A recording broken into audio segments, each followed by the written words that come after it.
Have you ever felt like someone was just waiting for you to lose your cool? Like they were poking at your peace, baiting you to react, just so they could feel powerful? You're not alone. We live in a world where people use reaction as currency. The louder you respond, the more control they think they have. But what if I told you that the ultimate power move isn't a comeback or a clever insult?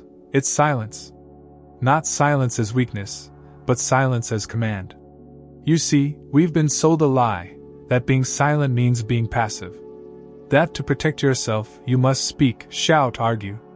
But the truth? The more you react, the more you hand over your emotional freedom. And that's exactly what they want. Let's challenge that idea. Let's flip it. Because the power they think they have over you, it ends the moment you stop responding. It ends where your silence begins. This isn't about ignoring life. It's about mastering yourself. It's about stepping into a state of being where your mind is stronger than your impulse. And that's where Stoicism comes in, not as some cold philosophy from ancient times, but as a living, breathing force that teaches us how to face manipulation, disrespect, and chaos, without losing ourselves. Imagine living in a way where others can't pull you into their storm. Where you don't respond just because someone demands it. Where your peace becomes untouchable. That's not just philosophy. That's power. And if you stay with me, you're about to learn how to wield it. Because in this video, we're not just talking about keeping quiet. We're uncovering a mindset shift that can transform your relationships, your self-worth, and your emotional intelligence. This is the kind of inner work that creates Stoic relationships, ones built on strength, not reactivity. By the end of this journey, you'll see how silence becomes your shield, your strategy, and your superpower. But be warned. What you learn here might change how you deal with everyone, your partner, your friends, your enemies. And once you see the truth behind reaction and silence, there's no unseeing it. So stay locked in. Because the most powerful moment is still coming. Let's begin. 1. Understanding the psychology of provocation. Have you ever stopped to ask yourself why some people seem to go out of their way just to get a rise out of you? Why do certain individuals feel the need to push your buttons, to dig into your insecurities, to make you react, often in ways that leave you feeling drained, ashamed, or out of control? The answer isn't random. In fact, it's deeply psychological. At the root of this behavior is a need for power, specifically, power through reaction. When someone provokes you and you respond emotionally, you're not just reacting to a situation. You're handing them the reins to your internal state. Think about it. Every time someone makes a sarcastic comment, and you feel the need to defend yourself, every time someone raises their voice and you match their volume, every time someone criticizes you and you feel compelled to prove them wrong, you are letting them dictate your reality. And in that moment, who's really in control? Not you. Provocation is a tactic as old as humanity itself. From ancient courts to modern offices, from romantic partners to online trolls, people have used emotional bait to gain dominance. Why? Because it works, if you let it. They sense your sensitivity, they notice what triggers you, and then they use it like a lever. Sometimes it's subtle, backhanded compliments, loaded questions, condescending tones. Other times, it's more overt, accusations, public shaming, outright disrespect. But the goal is always the same: provoke, control, win. The tragic irony is that many people don't even realize they're falling into the trap. We're taught from a young age that reacting is normal, even necessary. We're told, stand up for yourself, don't let them talk to you like that. Or, you have to fight back. But what if that's the very thing that keeps us trapped? What if the strength isn't in reaction, but in restraint? This is where Stoicism becomes not just relevant, but revolutionary.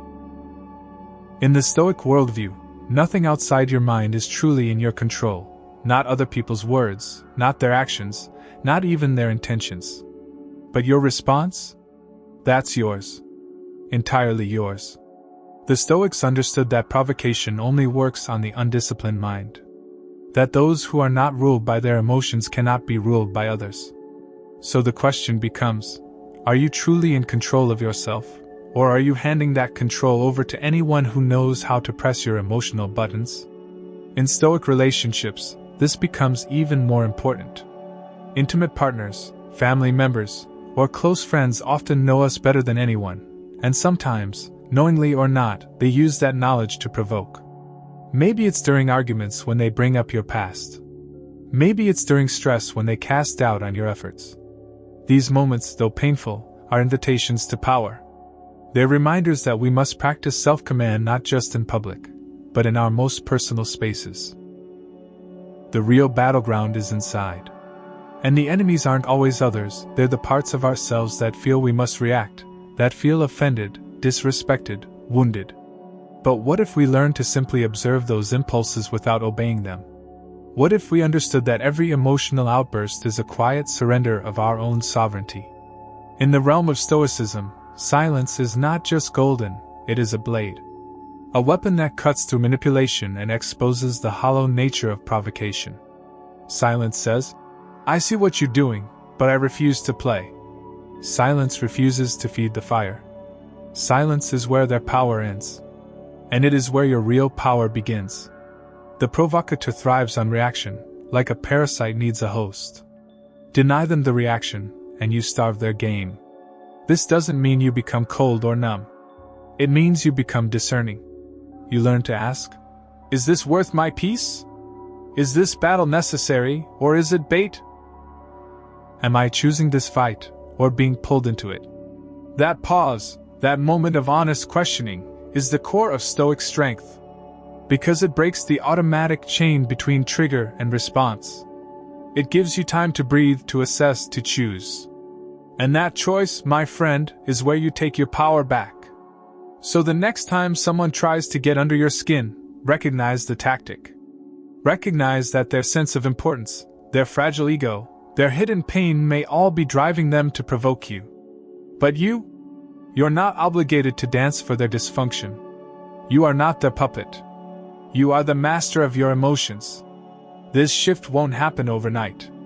But with practice, with awareness, and with the teachings of Stoicism as your guide, you can train yourself to respond less and observe more. To speak less and understand more. And when you do respond, it won't be from the raw heat of emotion, it will be from calm, deliberate strength. The kind that can't be provoked. The kind that commands respect without demanding it. The kind that makes manipulators walk away, confused and defeated, because their tricks no longer work on you. That's the essence of Stoic relationships, mutual respect rooted in emotional maturity. It starts with understanding, deepening with silence, and solidifying with restraint. So again, ask yourself, why do they provoke you? More importantly, why do you let them? When you begin to answer these questions honestly, you'll see that the power they hold is not real. It's borrowed. And the moment you stop giving it to them, it disappears. Just like that. 2. Why silence disarms the manipulator. Power, real or imagined, only exists when it's acknowledged. When someone attempts to manipulate you, what they're really trying to do is assert dominance over your mind. But here's the twist: their power is never as strong as they want you to believe. In truth, it's fragile, entirely dependent on one thing: your reaction. Manipulators, whether conscious of their tactics or not, rely on emotional energy to maintain control. It's like a fire that needs oxygen. Your response, especially if it's impulsive, angry, or defensive, is the oxygen they breathe. Without it, their entire structure collapses. This is why silence is so devastating to them. It's not passive. It's precision. It's not weakness. It's a war strategy. And in the realm of Stoicism, it's the tool of the wise. Think of it like this. When someone throws an insult or plants a verbal trap, what happens when you don't flinch? When you don't justify, argue, or even blink? There's a sudden pause in the air, a tension. Because now the expected playbook has been shredded. You didn't follow the script. The manipulator is now left holding their move with no counter from you. That pause, that unsettling stillness, is the moment their illusion of power starts to crack. They expect conflict, not composure. They expect defensiveness, not detachment. And when none of that comes, their tactics are exposed for what they really are: noise without meaning. This silence is not about shutting down communication. It's about choosing not to energize dysfunction. When you say nothing, what you're actually saying is, "You're not worth disturbing my peace." And that message is louder than any shouted reply. Imagine walking into a storm and feeling nothing, not because you're numb, but because you are grounded, anchored within. That's the outcome of true inner work, of Stoic discipline applied to real-life confrontation. And that's the kind of unshakable presence manipulators can't handle. In Stoic relationships, this silence becomes a stabilizer. It prevents escalation, protects your clarity, and reveals the manipulator's desperation. Because if they don't get a reaction, what do? Often, they either spiral or retreat. That's not because you defeated them like an enemy, but because you refuse to be part of their emotional theater. When you step out of their game, they lose their audience. And without an audience, the performance dies. Let's take it deeper. Why does this tactic work so universally? Because human beings are wired to seek validation through response. If I insult you and you react with anger, I know I've affected you. I feel important. I feel relevant. But if I insult you and you don't even blink, I'm left facing the emptiness of my own insecurity. That silence reflects me back to myself, and often, manipulators don't like what they see. That's why they push harder, louder, more erratically. Not because they're winning, but because they're losing. Your silence is holding up a mirror. And in that mirror, they see their tactics fail, their influence diminish. That's the core reason silence disarms. It forces the manipulator to deal with themselves. And most people don't want to. But you don't need to play along. You don't need to prove, explain, justify. Your peace is not a public discussion. It's your responsibility. And in the way of Stoicism, silence becomes your method of upholding it. Now, some people might think, but what if silence makes me seem weak, like I'm avoiding conflict or giving in? That's only true if you believe power comes from volume. But it doesn't. True power comes from restraint.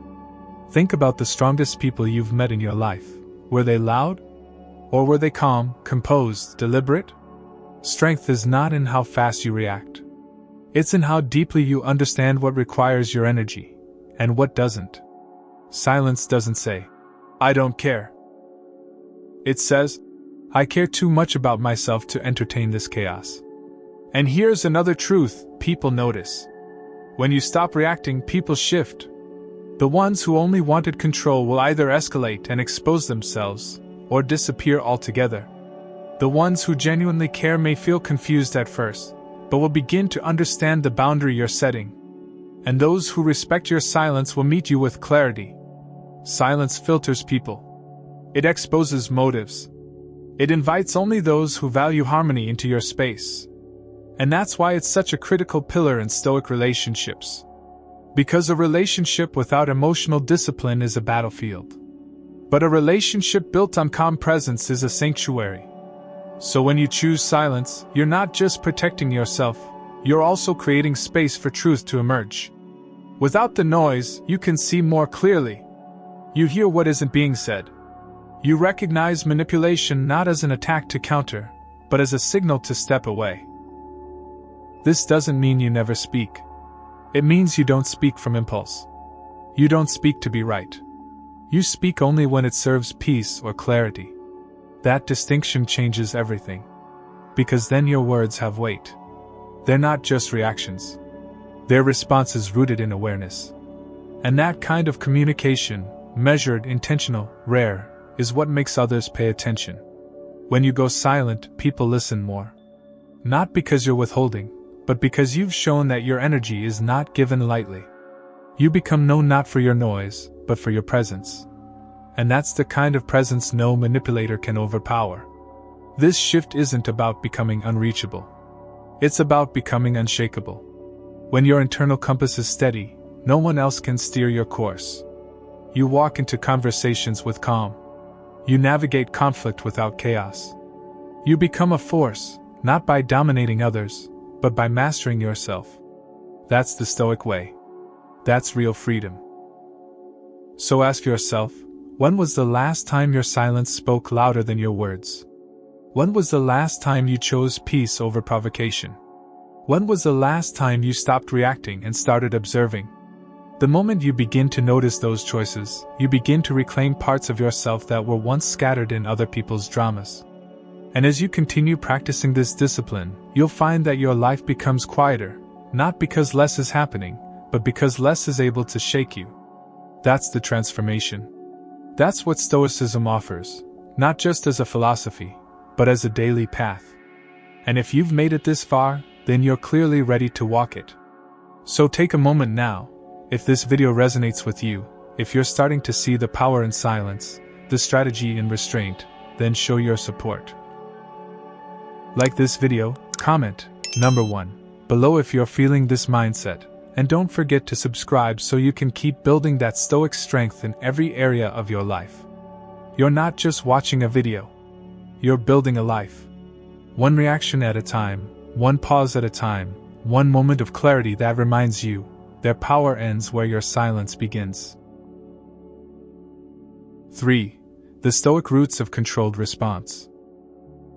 Long before social media arguments, toxic breakups, and passive-aggressive texts, there existed a discipline so grounded, so powerful, that it trained some of the greatest minds in history to meet chaos with calm, to turn inward rather than lash outward, to hold silence not as a retreat, but as a declaration of strength. That discipline is Stoicism.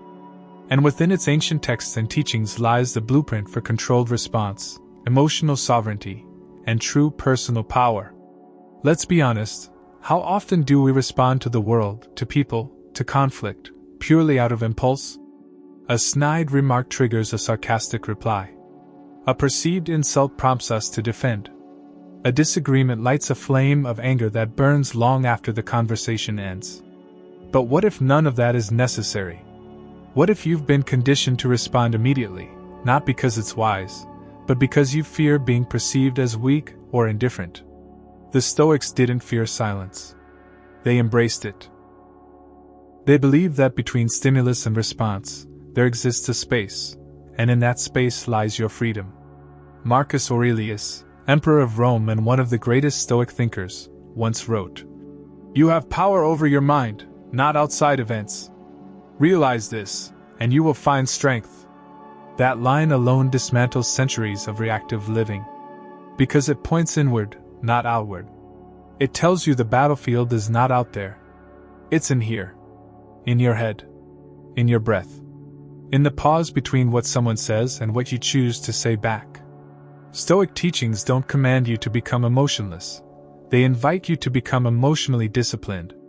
There's a huge difference. Emotions aren't the enemy. Unchecked emotions are. The Stoics understood that anger, fear, jealousy, all of them cloud judgment. And when judgment is clouded, choices suffer. You respond not as your highest self, but as your most reactive self. That's when you say things you regret. That's when you give away your peace just to win an argument that doesn't matter. So how did they train themselves to avoid this trap? Through constant reflection, mindfulness, journaling, detachment from ego, and a relentless practice of asking one powerful question. Is this within my control? Because if it's not, if the insult, the betrayal, the chaos, the disrespect is outside of your direct control, then reacting with fury only multiplies the damage. It punishes you more than the offender. This is the heart of Stoicism, and it's just as radical today as it was 2,000 years ago. In a world that rewards loudness, the Stoic is quiet. In a culture that praises instant responses, the Stoic delays. In a society obsessed with being right, the Stoic chooses to be calm. And that calm isn't passive, it's earned. It's trained. It's practiced. Think about it. How many relationships have you seen crumble because one person didn't know when to pause? How many conflicts spiraled because silence was viewed as surrender instead of strength? Stoic relationships aren't built on control. They're built on containment, of the self, of the ego, of the need to always win. The Stoic learns to lose arguments that don't matter in order to win peace that does. He learns that he cannot control what another person does or says, but he can always control how much power he gives them in his own mind. That's not just wisdom, it's liberation. The modern world trains you to believe that speed equals intelligence, that the first to respond wins. But the Stoics knew better. They understood that time reveals truth. That silence gives space for reason to rise and emotion to settle. Seneca once said, "We suffer more often in imagination than in reality." And isn't that what reaction is? An imagined crisis, an emotional forecast, an illusion of threat? The Stoic learns to strip away that illusion and ask, "What's real here? Is the person truly attacking you, or are they simply projecting their own pain? Is the situation urgent, or are you making it urgent through fear and ego?" These are the questions that build the pause. And that pause? It's where the transformation begins. It's where the old you, the reactive you, starts to dissolve. And a new you, anchored, intentional, unshaken, starts to emerge. This is why Stoicism isn't just a philosophy. It's a training ground. It's mental armor. It's emotional discipline. It's the quiet voice inside you that says, breathe before you speak. Observe before you act. Reflect before you react. And when you live like that, when you choose response over reaction, you gain more than just control. You gain clarity. You begin to see situations for what they are, not what your emotions distort them to be. And that clarity creates distance. It allows you to respond from a place of wisdom rather than wound. In Stoic relationships, this clarity is everything.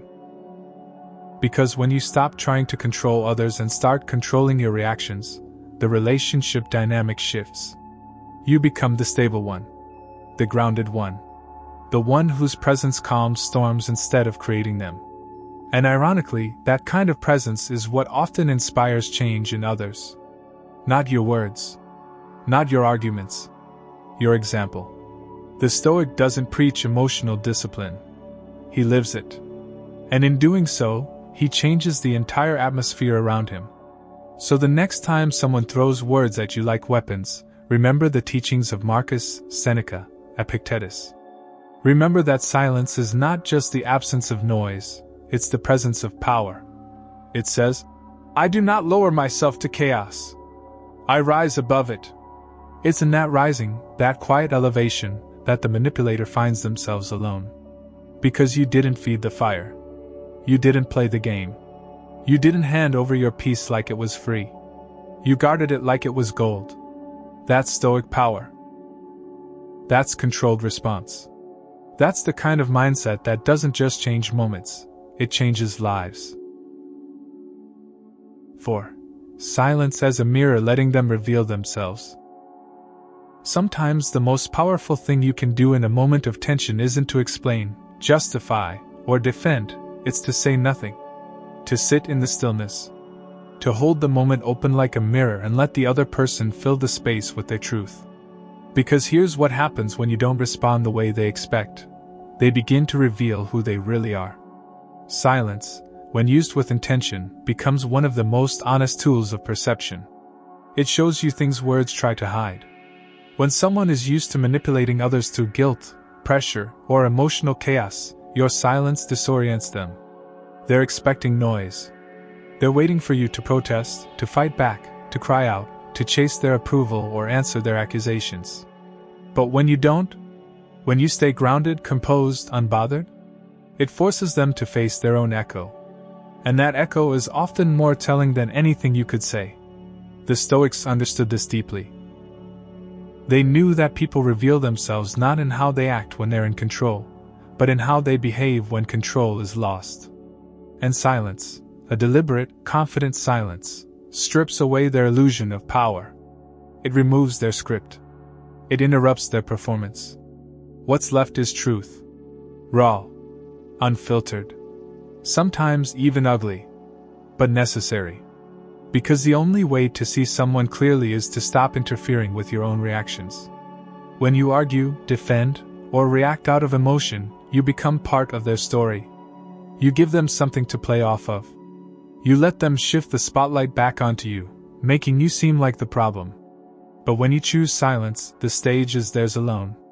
And on that stage, their behavior becomes impossible to disguise. It's no longer, "Look what you made me do."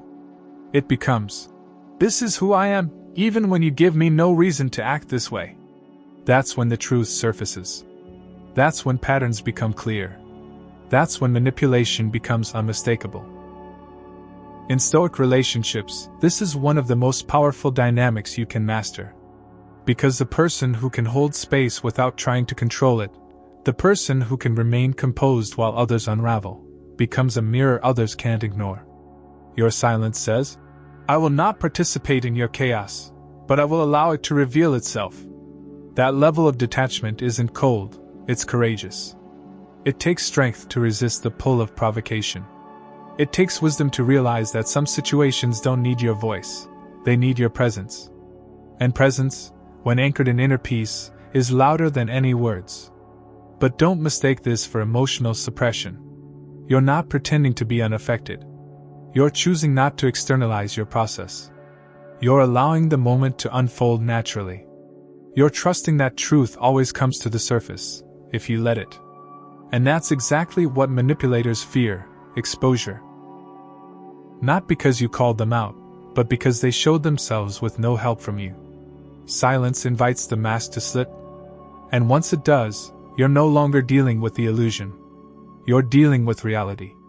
This is why the Stoics emphasized restraint, not to control others, but to see them clearly. They knew that every time you react prematurely, you cloud your perception. But when you wait, observe, and detach from the urge to respond, clarity arrives. And with clarity comes choice. Do you stay? Do you walk away? Do you speak truth when the time is right? Or do you let your silence be the last word? Each path requires awareness. And awareness requires stillness. So the next time someone provokes you, tries to manipulate you, or pulls you into a story that isn't yours, remember this: your silence is a mirror. It reflects truth. It exposes motives. It shows who needs attention, control, or validation. But most importantly, it shows who you've become. Someone who no longer needs to prove. Someone who no longer reacts on cue. Someone who chooses stillness not because they are passive, but because they are powerful. That's Stoicism in action. That's the level of emotional maturity that builds inner trust. Because once you learn to hold silence without discomfort, you begin to trust your own presence. You realize you don't need to manage every outcome. You don't need to defend every move. You don't need to chase peace through explanation. You are the peace. And that realization is where everything shifts. In the past, you may have thought silence was avoidance. That it made you small, insignificant, or disconnected. But now you see, true silence is sacred. It's conscious. It's deliberate. It's powerful beyond measure. It allows others to be fully themselves, and it allows you to decide if that's someone you want in your space. This is how silence becomes a form of truth-telling. Not with accusation, but with clarity. Not with confrontation, but with presence. And when you live this way, when you choose not to get pulled into every storm, you become something rare. You become someone others cannot manipulate. You become someone others can't easily provoke. You become someone who understands that the loudest person is rarely the wisest, and that the one who holds stillness holds the greatest power. So I invite you now to reflect. Who in your life needs a mirror? Who have you been reacting to out of habit, fear, or guilt? And what would happen if, instead, you chose silence, not as escape, but as observation? That choice could change everything. If this idea speaks to you, if you're beginning to feel the strength that silence can offer, go ahead and like this video, comment, number 1, below to let me know it's landing with you, and subscribe so you can keep building this clarity, this awareness, this presence that turns you from reactive to resolute. Your journey into Stoic relationships and emotional mastery isn't about saying more, it's about becoming more. Let's keep going. 5. The cost of reactivity: what you lose when you engage. Every time you react impulsively to provocation, you pay a price. Sometimes it's obvious, like the energy you waste arguing with someone who never intended to understand you. Other times it's subtle, like the erosion of your self-respect after saying something you didn't mean.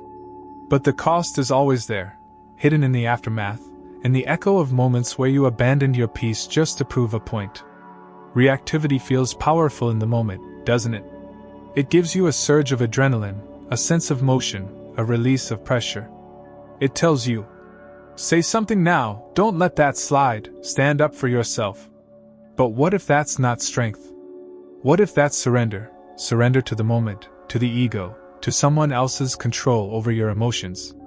In Stoicism, this distinction is everything. The Stoics understood that the more reactive you are, the more you become a puppet to your surroundings. You move not because you choose to, but because someone else has pulled the strings. That's not power. That's dependency. That's bondage to your own untrained emotions. And the greatest cost of that bondage isn't just losing a conversation or looking foolish. It's losing control of your inner world.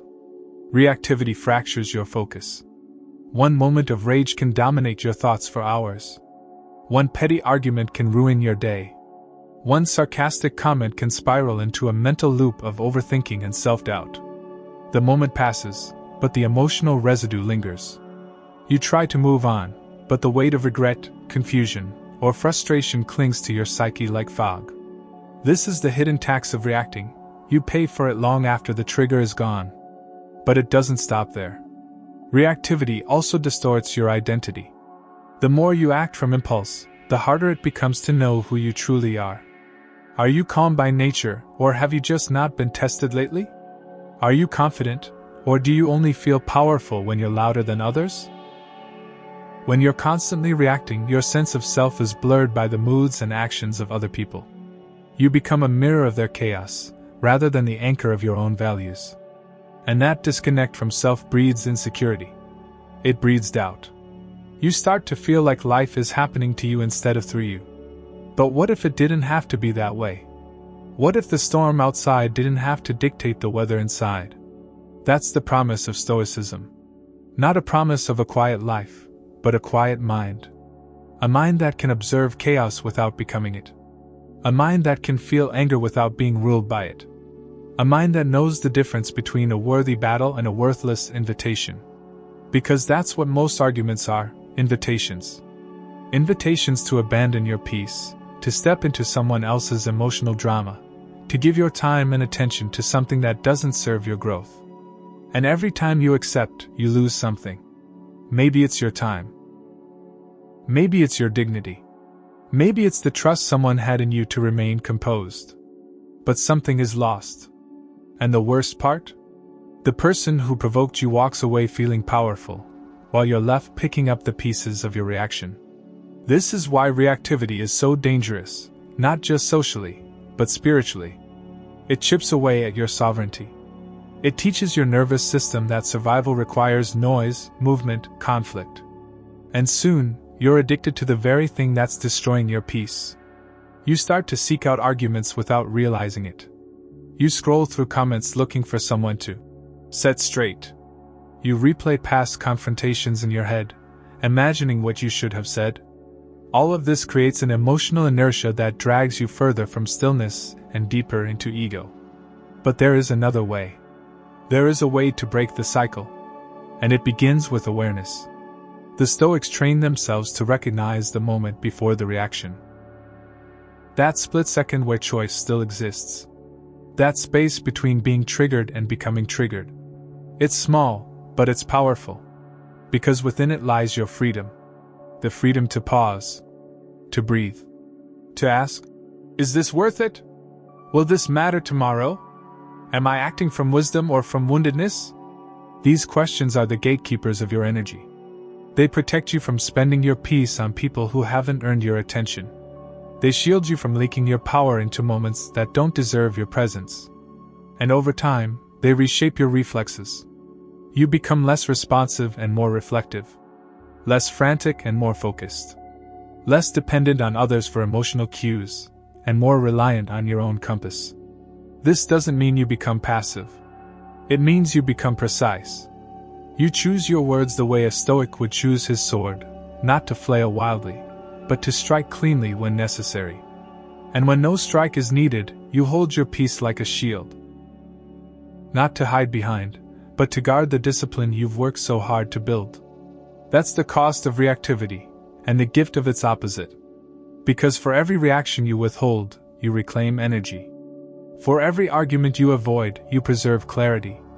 For every moment you choose silence over fury, you strengthen the foundation of who you are. And that version of you, the calm, steady, thoughtful version, is who the world needs.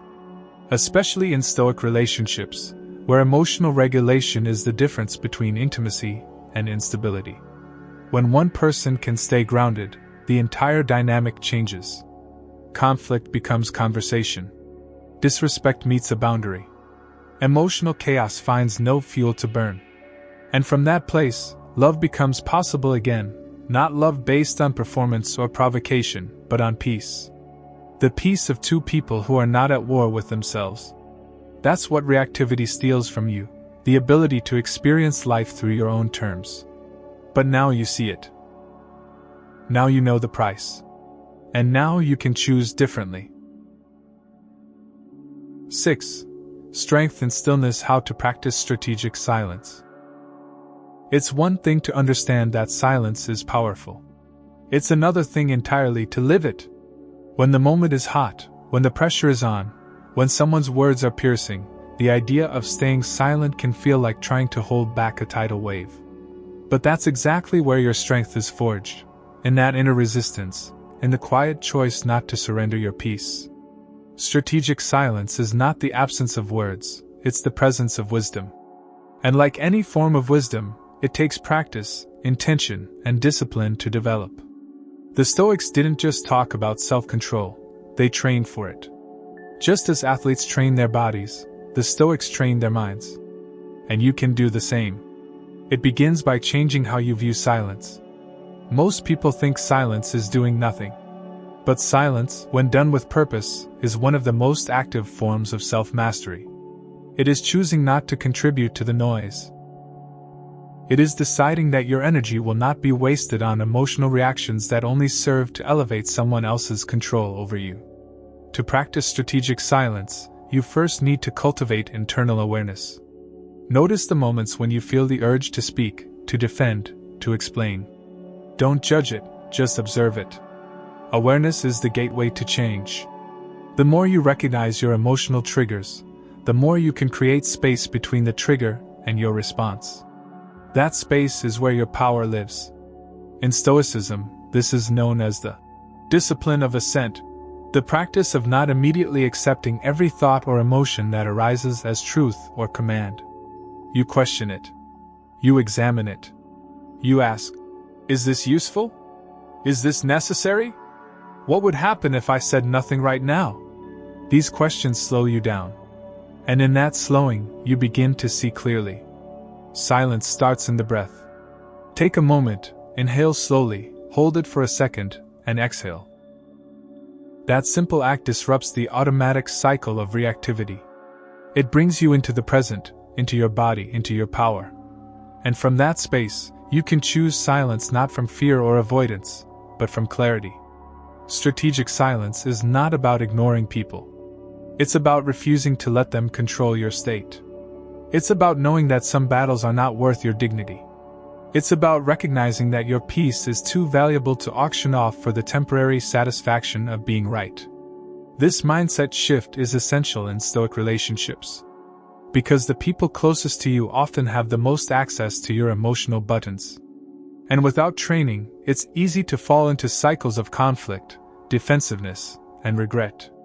But when you practice strategic silence, you create space, for yourself and for them. You give the moment room to breathe. You allow emotions to settle. You give your higher self time to show up. And when you do speak, your words carry weight. Because you've demonstrated that you don't speak to fill silence, you speak to create meaning. Silence becomes a tool, not a weakness. And like any tool, it must be used with skill. Practice in low-stakes situations. When someone makes a passive comment, don't rush to respond. Just observe how it feels to stay silent. Notice your body's reaction. With time, that discomfort fades. What's left is confidence, real confidence, not the loud kind that needs to prove something, but the quiet kind that already knows. And remember, strategic silence doesn't mean bottling everything up. It means choosing when and how to express yourself. It means journaling instead of venting. It means speaking after reflection, not during eruption. It means communicating from a place of calm, not chaos. That's where your power is, not in the noise but in the control. And here's the beauty of it, people notice. They may not say it, but they feel it. Your presence changes. Your energy becomes more stable, more grounded. You stop being someone who's easy to provoke. You become someone who others listen to more closely, not because you talk more, but because you talk less. And when you do speak, it matters. This is how you build respect, not through dominance, but through discipline. Not through argument, but through awareness. You show people, through your actions, that you value your peace over your pride. And slowly your relationships evolve. The drama fades. The tension lessens. The respect deepens. Because when one person becomes still, it invites others to do the same. And if they can't, then your silence will reveal that too. Either way, you win, not by overpowering others, but by overpowering your own ego. That's the essence of Stoicism. That's the strength of stillness. And if you're still here, if you're feeling the truth of this practice and the clarity it can bring to your life, then I invite you. Like this video, comment, number 1, below to show you're on this path of power, and subscribe so you don't miss the next steps in this Stoic journey. Every time you choose silence with intention, you're building something unshakable. Let's keep building together. 7. When to speak, the power of measured words. Silence is powerful, but it is not the only tool of the Stoic. There comes a time when speaking becomes necessary, not out of reaction, but out of reason.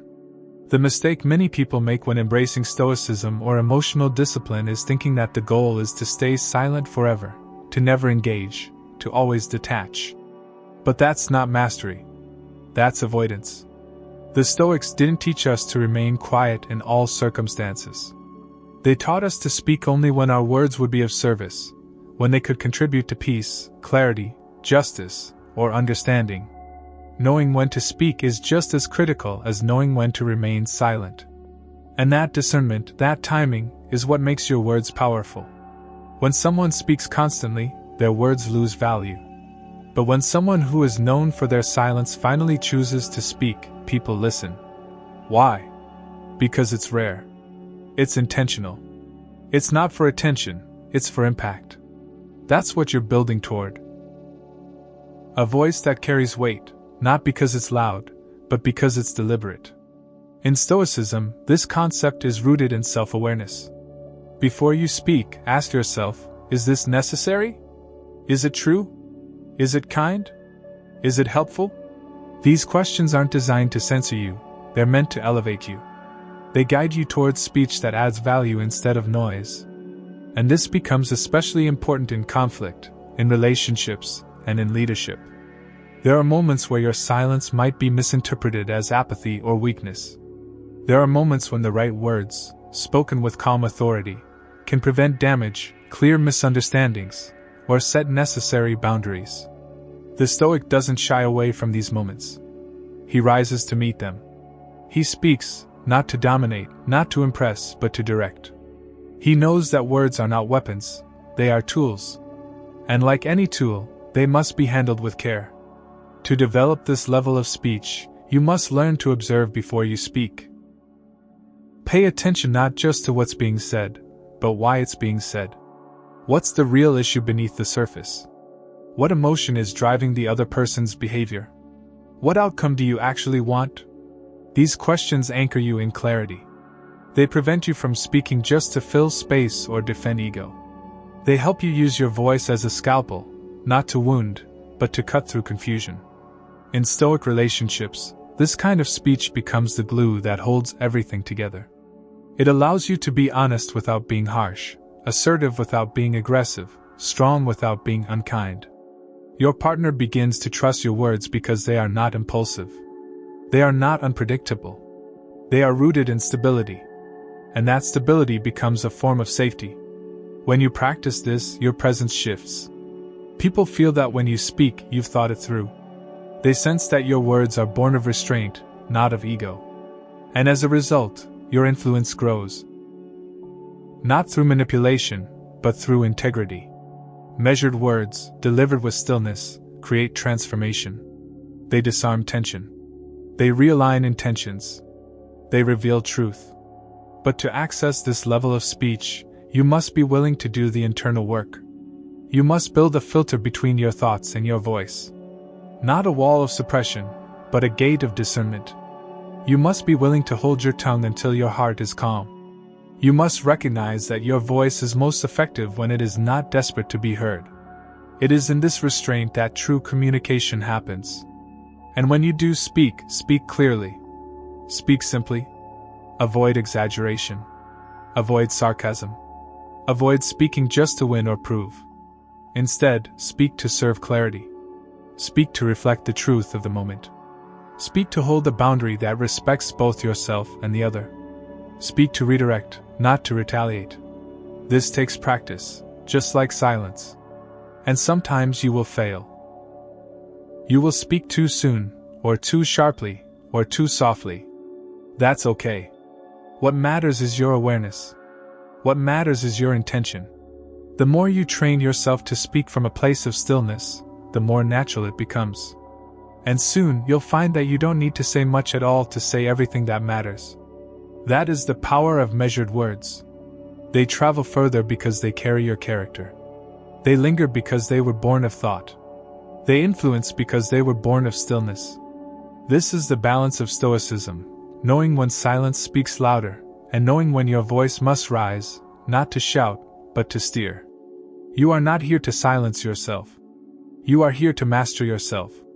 And from that mastery, your words will rise like a calm tide, powerful, purposeful, and impossible to ignore. When you look back on the moments that shook you, frustrated you, or drew out a reaction you later regretted, what do you see? You see someone who was learning. Someone who hadn't yet realized that silence isn't retreat, it's command. You see a version of yourself that believed power came from having the last word, from defending every accusation, from always proving your worth. But now you see something else. You see the strength in not answering every call to conflict. You see the dignity in letting people reveal themselves without your interference. You see the peace that comes when you stop allowing others to steer your emotions. That's not weakness. That's evolution. That's Stoicism in motion, not in theory, but in practice. Because this isn't just a mindset, it's a way of life. A daily training. A disciplined choice to say, I own my energy. I guard my peace. I am not available for emotional games. You've traveled through the psychology of provocation. You've seen how silence disarms manipulation. You've touched the ancient wisdom that teaches us to hold back not from fear, but from depth. You've understood what reactivity costs, and how strategic silence begins to pay you back in clarity, focus, and confidence. And you've reached the point where speech is no longer compulsive, it's constructive. Where every word you offer is backed by presence, and every silence you hold is backed by principle. This is the new version of you that emerges when you embrace the Stoic way, not perfectly, but progressively. And it's not just about how you interact with others. It's about how you live. When your mind is no longer cluttered by reactive emotion, you make better decisions. You waste less time.